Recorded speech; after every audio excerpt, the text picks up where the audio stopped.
मन की बकबक भजन सुमिरन नहीं करने देती। यदि ये बकबक बंद हो जाती तो हम सभी की भजन बंदगी बन जाती। मन का काम है बोलते रहना, वो तो बोलेगा। तो हमें क्या करना है जिससे हमारी भजन बंदगी बने, जिससे हमारा जीवन सुधरे? भाई, बातचीत करने के लिए दो व्यक्तियों की आवश्यकता होती है, कम से कम दो लोग होने चाहिए, तब आप बोलोगे। दीवारों से कब तक बोलोगे? अकेले यदि हो तो आप दीवारों से कब तक बोलोगे? चुप हो जाओगे। तो जब हमारा मन बोले और हमारा उसे साथ मिल जाए तो फिर तो वो बोलेगा, वो बोलता ही रहेगा।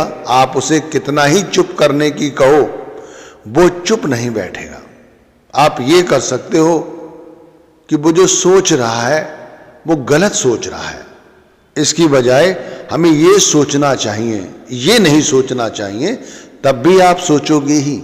यानी मन की बकबक बंद नहीं होगी, वो तो चलती रहेगी। हमारा काम है कि भाई उसे दिशा दी जाए, ऐसी दिशा जिससे हमारा काम बने, हमारा भजन सुमिरन बने, हमारी भक्ति बने। अब प्रभु तक पहुंचने का जो मार्ग है वो बहुत संकीर्ण है और चंचल मन चोर के समान है। तो भाई उसे अंदर प्रवेश नहीं मिलता, वो तो बाहर ही बाहर घूमता रहता है।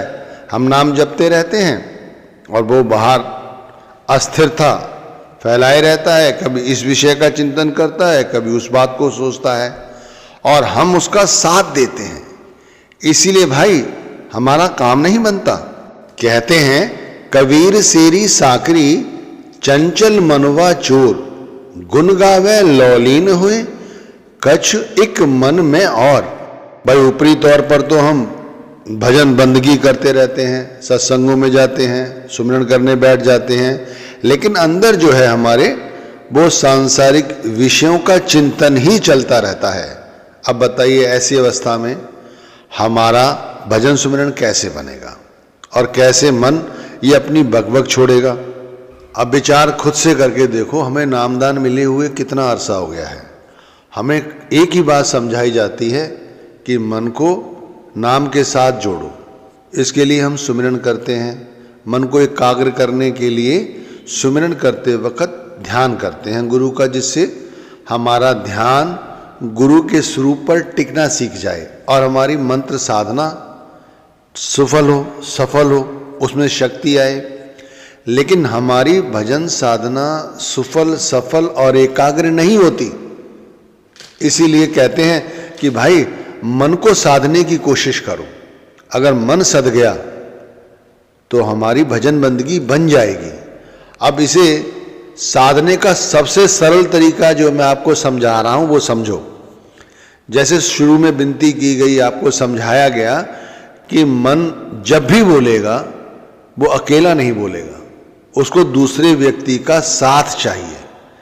आपको यदि यकीन नहीं है तो आप दीवार के सामने खड़े हो जाओ, जैसे मैंने कहा, और बोलो, जितना चाहे उतना बोलो। आप थक जाओगे क्योंकि दीवार तो आपको उत्तर नहीं देगी। लेकिन मन जब बोलता है और मन ही उसका साथ देता है, तब बात बिगड़ जाती है, हमारा काम बना बनाया खराब हो जाता है। कैसे? हमने सत्संग सुना, सत्संग सुनकर हमने अपने अंदर ये विचार धारण किया कि हम आज से ही भजन बंदगी करेंगे, और हम घर आ जाते हैं। फिर मन कहता है आज तो हमने सत्संग सुना है, थक गए हैं, मन कहाँ लगेगा? ऐसा करेंगे कल सुबह उठकर भजन सुमिरन करेंगे। तो आपका मन ने सोचा और आपने उसका साथ दे दिया, तो इसका मतलब आप समझ रहे हैं, फिर मन जीत गया। सुबह क्या होगा आप जानते ही हैं। यही कारण है कि आज हर व्यक्ति दुखी है, क्योंकि वो हर वक्त कुछ न कुछ सोचता रहता है और खुद ही उसका चिंतन करता है, जिससे सोच बढ़ती चली जाती है और मन की बकबक करने की आदत जो है वो खत्म नहीं होती। जबकि कहते हैं ये जो भक्ति का मार्ग है संकीर्ण है, बहुत संकीर्ण। इसमें भाई भक्ति तभी होगी जब हमारा मन शांत हो जाएगा, अब हम तो हजारों चिंताओं में घिरे हुए हैं, हमारा चित्त शांत कहाँ है? चिंता चित्त निवारिये, फिर बूझिए ना कोई, इंद्री परस मिटाइए, सहज मिलेगा सोई। भाई वो प्रभु बड़ी सरलता से मिल जाएगा अगर हमारे अंदर से ये चिंताएं निकल जाएं, जो इंद्रियों के पीछे, विषयों के पीछे हमारी सोच हर वक्त चलती रहती है ना, अगर ये निकल जाए, ये दूर हो जाए। लेकिन ये निकलना बहुत मुश्किल है, बहुत मुश्किल। इसके लिए बहुत बड़ी प्रैक्टिस की आवश्यकता है। आप ऐसे कर सकते हैं, जैसे भाई शुरुआत हमने भी की कि मन जो कुछ सोचता है उसे सोचने दो, बस उसका पीछा ना करो। वो हार थक कर आपको समझने लगेगा कि भाई हम चाहे कुछ भी सोचे, ये हमारी बात को तवज्जो नहीं देता। शुरू शुरू में दिक्कत आती है, बहुत दिक्कत आती है कि भाई लगातार अपने आप से लड़ाई लड़ना बहुत दिक्कत है। लड़ाई चाहे बाहर की हो चाहे अंदर की है, दुख तो देगी ना।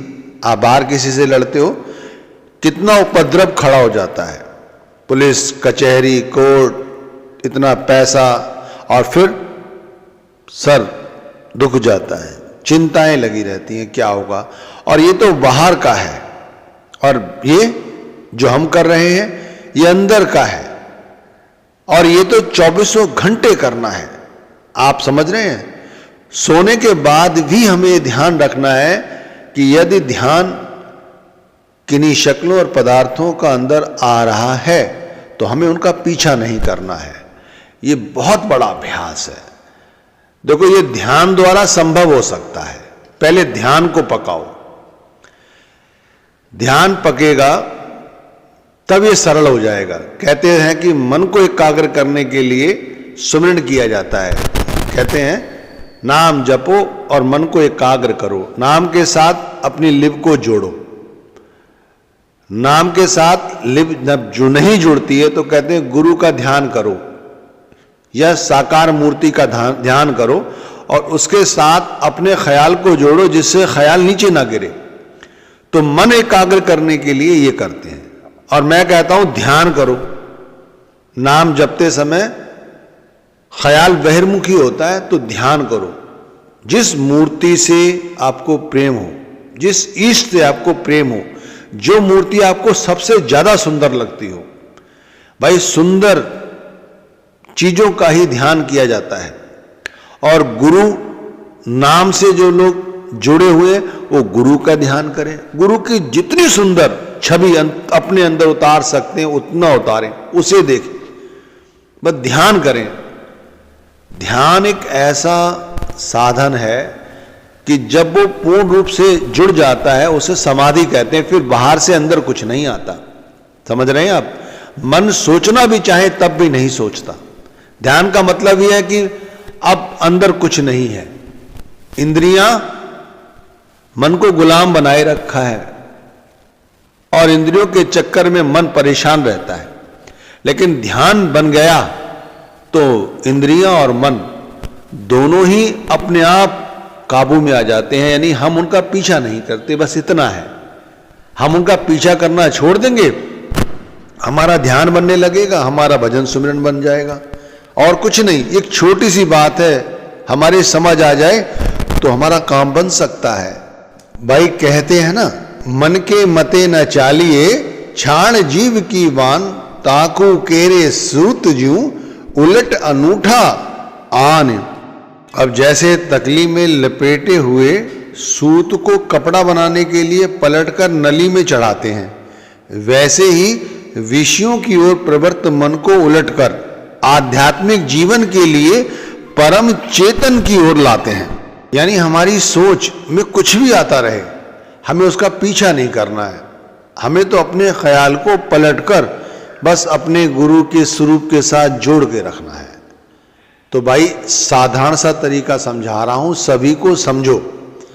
चाहे बीवी हो, बहन हो, बच्चे हो, बुजुर्ग हो, युवा हो, सभी लोग समझें कि अपने मन के साथ थोड़ा समझदारी से अपना जीवन जिए। मन के साथ लड़ाई 24 घंटे जारी रखनी है। मन बहिर्मुखी होगा, उसे होने दो, उसका पीछा ना करो।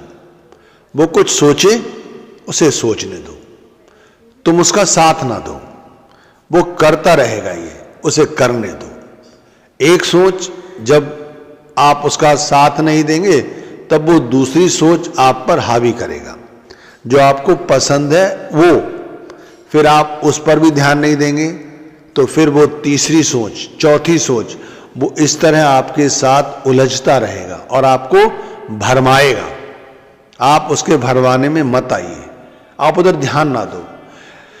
जब मन देखता है कि भाई ये व्यक्ति तो मेरा कहा नहीं मान रहा है, तो फिर धीरे धीरे वो निमाना होता है। वो फिर भी अपनी चालें चलता रहता है, ध्यान रखिए। वो फिर किसी ना किसी तरह से आपको उलझाएगा।